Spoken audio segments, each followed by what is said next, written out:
the substrate and one particular orientation from the film. So this is already a good sign that what we're getting here are indeed epitaxial films. But we can say a little bit more by comparing the results of these two samples. So one thing that you notice immediately is that iron on MAO has a much taller and sharper peak. And on top of that, you also have these repeating oscillating fringes, what we call thickness fringes. So these are features that really make film growth people excited. So you would only get these fringes if your film surfaces or interfaces are very, very smooth. Right? So these fringes come about because of due to constructive and deconstructive interferences of parallel X-ray beams reflecting from one substrate and the other substrate. So you will only get that coherent interference if the interfaces were very, very sharp. All right, so this already tells us that the quality of iron on MAO is much, much better than that of iron on MgO. We also did another complementary type of experiment or measurement, what's called a rocking curve measurement. Again, without going into a lot of gory detail here, what we see is, again, a much taller and sharper peak for iron on MAO, which indicates that the little crystals, the crystallites within iron on MAO are much better aligned. So they tend to be more parallel, will align with respect to each other. Whereas what we most likely have in iron on MgO is something like this. All these crystallites are somewhat more misaligned. Okay. So hopefully, I was able to convince you that, so here we have these two samples. Both of them are epitaxial, but one clearly has a much better crystalline quality than the other. So you might expect that cleaner sample, just going with our naive hypothesis, we might expect that cleaner sample to have a much lower magnitude of damping than the other sample. All right. Okay, so I think I'm ready to show you finally our FMR results, but before we go on, any quick questions about the samples themselves? So I think everybody's stoked about seeing the FMR results now. All right, so we'll cut right to the chase. So first I'm going to show you what we obtained at room temperature by measuring the FMR line width across a wide range of frequency. And somewhat surprisingly, what we observe is that, well, there's really no difference, discernible difference between the cleaner sample of iron on MAO and the messier sample of iron on MgO. So this tells us that evidently the measured Gilbert damping parameter is identical irrespective of the structural disorder. Now here's one caveat, going back to one of the previous questions. So particularly when our thin film sample was magnetized in plane, the measured FMR line width could be susceptible to other types of relaxation mechanisms that are not Gilbert in nature. For example, two magnon scattering. So it's certainly a legitimate question to ask, is it true that what we're measuring here is really dominated by Gilbert damping? All right, so to address that question, we just took it a step further by measuring our sample with a magnetization pointing out of plane. And even here so this is, again, without giving you a detailed explanation, this is the geometry in which we essentially suppress this particular non-Gilbert type of relaxation. We can suppress two magnon scattering, so we can be fairly sure that we're primarily picking up the Gilbert component, Gilbert damping and relaxation. In this case, we again observe essentially the same slope that we observed for the in-plane case. So this makes us quite confident that indeed what we're measuring here, the FMR line width, ought to be dominated by this Gilbert damping process, not by two magnon scattering. Okay. Now, what I want to emphasize here is that this is what we're seeing at room temperature. So again, a good question at this point is, well, what happens as we vary the temperature, in particular as we go lower and lower and suppress electronic scattering in these materials? So I'll walk you through what we observed at a few different lower temperatures. So first, at a temperature of 100 K, we see that the Gilbert damping parameters for both of these samples actually increased. So if you're paying attention on the last slide, this is about a factor of 2 greater than what we saw at 300 K. But still, it appears that these damping parameters are similar between those two samples. However, as we go lower, let's say 40 Kelvin, the damping parameters continue to increase for both of them, but actually even more so for the cleaner sample of iron on MAO. And finally, this is our minimum temperature, 10 Kelvin. We now see that the measured damping parameter is, again, quite a bit greater for the cleaner sample of iron on MAO. So there are two key takeaway points here, which are that, well, first of all, the measured damping increases overall with decreasing temperature. And moreover, we see more of that increase, particularly at lower temperatures, for the cleaner sample of iron on MAO. Okay, so here's a quick summary of what we ended up measuring at several different lower temperatures. And again, it's clear that as we lower the temperature, the damping parameters increase for both of these samples, and actually even more so for the cleaner sample of iron on MAO. Professor, I have a quick question. So how do the magnetization of these samples vary with temperature? Not a whole lot is the quick answer, because here we're dealing with elemental iron with a Curie temperature of several hundred K. So depending on the substrate, there is no difference in the magnetization dependence on temperature? Not that we could tell. So I think in both cases you might see like a 5 or 10% increase in saturation magnetization. Okay, thank you. As we go to 10K. Okay, so this is pretty weird because this is completely the opposite of what we expected initially. So it's worth asking ourselves why we're seeing this weird behavior. Okay, so one potential explanation is it's actually somewhat trivial. We invoke classical electrodynamics, in particular eddy currents. So the basic picture here is that as the magnetization is processing within this metallic iron film, well, some of that energy can be dissipated through the generation of eddy currents.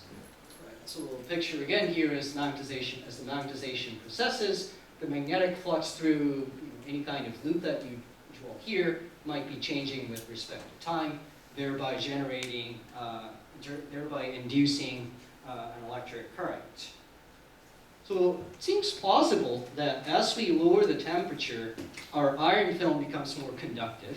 So that's what, sort of by definition, what a metal does. It becomes more conductive at lower temperatures. And then, with higher conductivity, you're going to get more eddy currents. So it's plausible you're going to get more and more losses from those eddy currents. Right. So let's now put this idea to the test. So this is where an instrument like Dynapool for quantum design can come into play. So as we lower the temperature, we can clearly see that the resistivity of each of these samples decreases quite a bit, by almost an order of magnitude. I guess we're talking about conductivity, so this is what you see for conductivity, just the inverse of that. So again, as you go from 300 K to 10 Kelvin, the film does become several times more conductive. But you do see now, there is a difference between a cleaner sample of iron on MAO and the dirtier sample of iron on MgO. So in particular, in the low temperature limit, the conductivity of iron on MAO is about 20% greater than that of the messier sample of iron on MgO. So, if you just sort of look at this qualitatively, you might think that, oh, this is just all eddy currents, right? So the film becomes more conductive for the cleaner sample, so naturally you get more eddy current damping for the cleaner sample. Okay. But we want to be careful before we make that conclusion. So in particular, we can be more quantitative about this by calculating the actual eddy current contribution to damping using a rather well-established model from the 1960s. Right, so from there, what we see is that, well, this eddy current damping is not negligible. It's certainly there, but it's not nearly enough to account for the entire temperature dependence that we observe. Right, so you can go ahead and subtract that eddy current contribution, and we pretty much end up with the same, sort of the same trend. Right? So the damping parameters increase as we decrease the temperature, and even more so for the cleaner sample of iron and Neme. So what's clear is that we need an additional explanation aside from those aside from that eddy current mechanism to explain this entire temperature dependence of damping.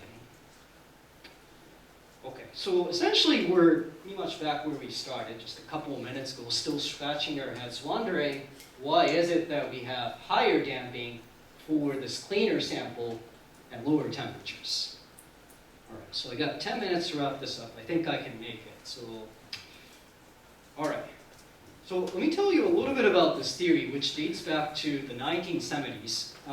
So even though it's quite hard for us experimentalists to disentangle and understand different magnetic relaxation mechanisms, damping mechanisms, these theory folks were already busy at work thinking about how Gilbert damping can arise in magnetic metals. Right. So what they found out is that there are essentially two major flavors, two major mechanisms contributing to damping. One is called resistivity-like damping. So this is in fact the type of damping mechanism that is probably much more intuitive to most of us. So this says that when electrons are getting scattered more frequently, we have higher damping because of this kind of picture. Right. So you can probably guess what the other flavor of damping is called. That's called conductivity-like damping. So this is actually telling us the opposite. So it's telling us that when electrons are getting scattered less, somehow we end up with higher damping. And that is our question now. So why, how is this even possible? So back in the 70s, these folks worked out kind of an explanation here, what's called the breathing Fermi surface model. Well, going back to solid state physics 101, the Fermi surface is essentially what captures the highest energy states that are occupied by electrons when the metal's at an equilibrium. Right. But strictly speaking, when the magnetization is precessing, we're no longer at equilibrium. We're driving it out of equilibrium. What happens is that as the magnetization rotates, because of spin orbit coupling, so coupling between the rotating magnetization and the orbitals and hence the lattice degree of freedom, that's going to change or distort the shape of the Fermi surface. So it's going to distort the Fermi surface, and when that happens, what can happen is that you can end up with some electrons that are getting left behind above the Fermi surface, and at the same time, some voids of electrons, or we might call them holes, some holes that emerge under the Fermi surface. So all this is grossly exaggerated because electrons and holes tend to relax much faster than the rate of magnetic precession, but this is the basic cartoon picture. Okay, so in other words, as the magnetization precesses, you end up generating some non-equilibrium electron-hole pairs. Okay, now these non-equilibrium electron-hole pairs don't survive forever. So when, let's say, an electron gets scattered, a hole gets scattered, they can annihilate, kind of like what you would see in semiconductors. So they get to survive on the order of momentum relaxation time. So again, this is just saying that until they bump into something and scatter, they'll survive. Okay. So here's the key process behind this breathing Fermi surface model. So the idea is, the longer these non-equilibrium electron hole pairs survive, further they deviate away from equilibrium. So once they actually annihilate, these electrons and holes annihilate, they end up dissipating more energy. So experimentally, you would end up seeing that in the form of higher damping, so more dissipation. Okay, so hence we end up with conductivity-like damping, where in the presence of less frequent electron scattering, the longer these non-equal electron hole pairs get to live, you get higher damping. Okay. So I do have to admit, so I went through this very quickly, and it might sound very odd to you, at least to some of you, so it still sounds a little odd to me. So a couple of years ago, I thought about how I might explain this to people coming from various backgrounds of physics and material science. So if you could bear with me for a minute or two, I'm going to walk you through this analogy. Okay. So we're talking about scattering, relationship between scattering and damping. So I will say that scattering is something that's analogous to all these reminders that you get from most of your students. So, reminders that you get from your thesis advisor, or if you're a thesis advisor, then, reminders that you get from your students. Those both ways. And damping is something that's analogous to the stress that you feel. Okay. All right, so just as a reminder, we have resistivity-like damping. So with more frequent scattering, you get higher damping. So this is analogous to how you get more stressed out when you get more reminders. So too much nagging leads to higher stress. So you might see where this is going now. So conductivity-like damping, so complete opposite of resistivity-like damping. So less frequent scattering leads to higher damping. Okay, so I would argue that this is a little bit like all these electrons procrastinating above the Fermi surface. Right, so they just sort of refuse to come back down to equilibrium. So in other words, conductivity-like damping is how you get more stressed out when you don't get enough reminders, or how you get more stressed out because you procrastinated too much. Right, so conductivity-like damping arises fundamentally from these electrons procrastinating about the Fermi surface. Okay, so hopefully this helps a little bit. But in any case, okay, we ought to get back to some serious science and wrap up this talk. So again, going back to the general theoretical model, again, the basic idea is that these magnetic metals have both resistivity-like and conductivity-like contributions to damping. And especially with recent advances in computational material science, people can actually predict what the Gilbert damping parameter should be based on the realistic band structure of any material of interest, like BCC iron. And indeed, if you were to look at the literature, you would find all these different studies dating back to the late 2000s, making all sorts of predictions about damping in BCC iron. But surprisingly, what we found is that there really was no experimental work confirming all these predictions, particularly for BCC iron. That is, of course, until our study came along. So we can put the simple idea to the test. So that damping is generally a combination of conductivity-like and resistivity-like contributions, just from this two-parameter fit. This is all just empirical. With this kind of pretty simple equation, we are able to replicate the temperature dependence of the measured damping parameter for both of these samples.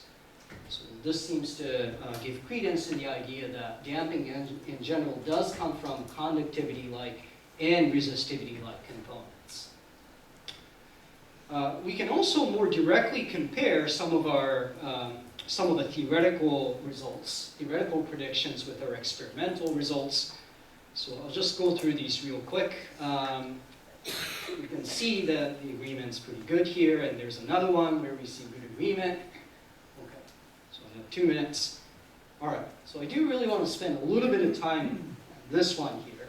So to wrap up, I wanted to give you just one more historical context behind our work.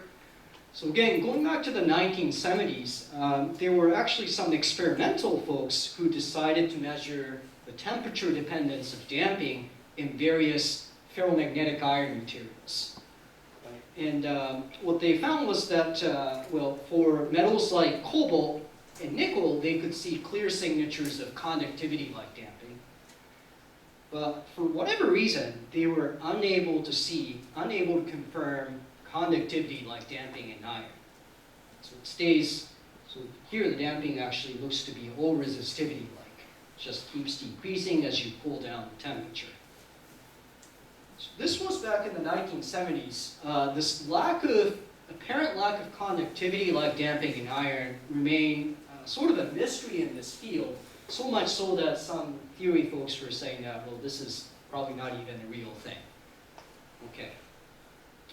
But of course, I think where our study comes in, where the importance of our study lies in the fact that, well, we were actually able to confirm this conductivity-like mechanism also for elemental iron, BCC iron. So it does appear to be a universal thing in magnetic materials that are clean enough. So on that note, while it's impossible for us to say, well, why is it that these people in the 70s could not see conductivity like damping in iron?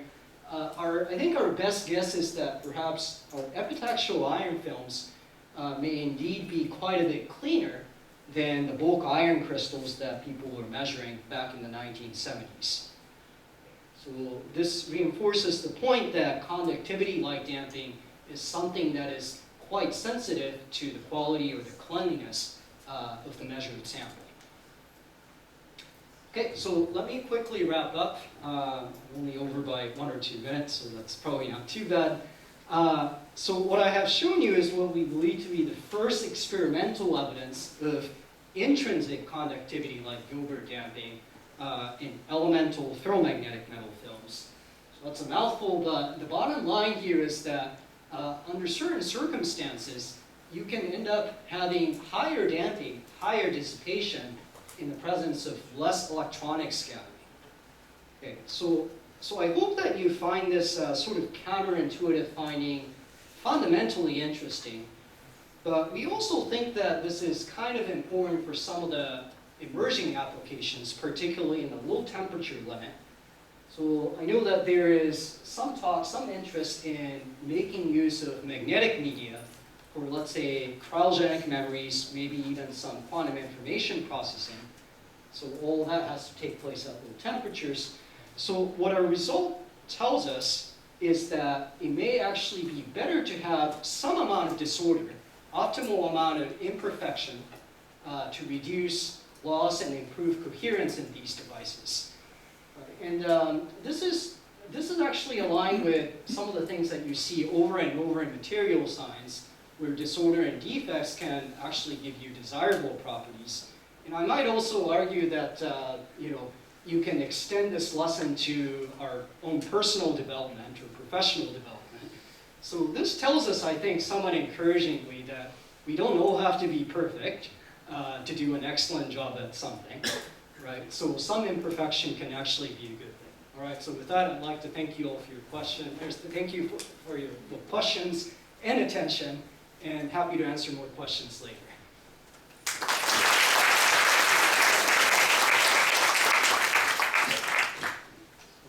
You might be able to take one quick question from you.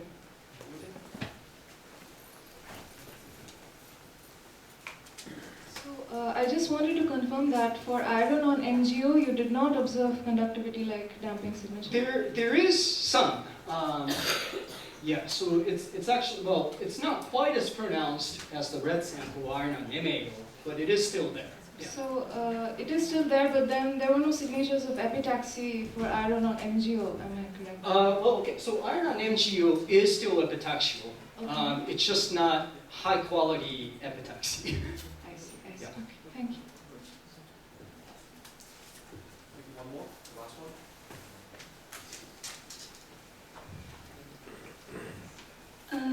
How different band scattering mechanism involved in conductivity like damping and resistivity like damping? That I have heard that the interband scattering mechanism is matches with the conductivity like damping, and the other one is the matches with the resistivity like damping. Yes. So Yeah, so okay, there's interband and intraband. I Yeah. think if I have them straight, conductivity like arises from the intraband mechanism, whereas resistivity like I think is interband. how could it connect to this?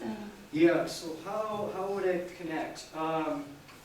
Maybe it's better to All right, or maybe I should let everybody else go to lunch first. Or maybe. Okay, so let me try this. If I botch this up, I think we can all go to lunch first. Let's see. Trying to think. Actually, yeah, it's probably better if we let him. Yeah, maybe. I need Okay. to discuss later Thank you. after lunch. Just another public announcement, so before we go to lunch. So we will have the first poster session at 1:30 p.m. At the convention hall. So when you walk through the convention hall, you'll see the poster stand, so you won't miss it. So if you're in the group A, don't forget to put up your posters by 1:30. So I encourage you to go there to look at your number on the poster stand around 1 p.m. and put up your poster before 1:30. And we'll have 2 hours for the poster session, and we'll be back to the lecture.